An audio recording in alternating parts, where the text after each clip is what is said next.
Balaji Manikanta Residency, 2 BHK plots for sales. Contact number 9391300200, 93910985999.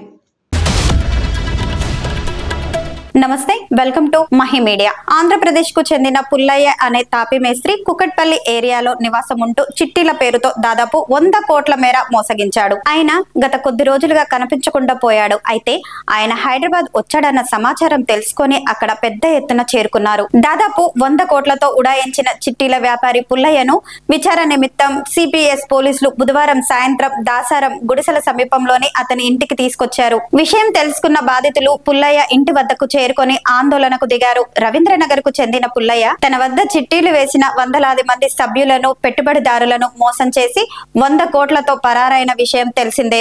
బాధితుల ఫిర్యాదు మేరకు కేసు నమోదు చేసుకున్న సిసిఎస్ పోలీసులు గత నెల పుల్లయ్యను బెంగళూరులో అరెస్టు చేసి రిమాండ్ కు తరలించారు. తిరిగి విచారణ నిమిత్తం నిందితుడిని కస్టడీకి తీసుకుని బుధవారం సాయంత్రం ఎస్ఆర్ నగర్ పోలీసు బందోబస్తు మధ్య రవీంద్రనగర్ లోని అతని ఇంటి వద్దకు తీసుకువచ్చారు. ఈ విషయం తెలుసుకున్న చిట్టీల బాధితులు పెద్ద సంఖ్యలో పుల్లయ్య ఇంటి వద్దకు చేరుకున్నారు. సిసిఎస్ ఏసీపీ మల్లికార్జున్ చౌదరి ఆధ్వర్యంలో పుల్లయ్యను సాయంత్రం 5 గంటల నుంచి 6 గంటల 30 నిమిషాల వరకు విచారించారు. అతను నిర్వహించిన చిట్టీల వివరాలను, ఇతర వ్యాపారాల సమాచారం, ఆస్తుల గురించి తెలుసుకున్నారు. ఎవరికి ఎంత ఇవ్వాలో అడిగి తెలుసుకున్నారు. పుల్లయ్య ఇంట్లో ఉన్న ఫార్చునర్ కారును పోలీసులు స్వాధీనం చేసుకున్నారు. తిరిగి పుల్లయ్యను పోలీస్ వాహనంలో తీసుకెళ్తున్న సమయంలో బాధితులు ఆందోళనకు దిగారు. బాధితులను నిలువరిస్తూ పోలీసులు నిందితుడిని నాంపల్లి సిసిఎస్ స్టేషన్ కు తీసుకెళ్లారు.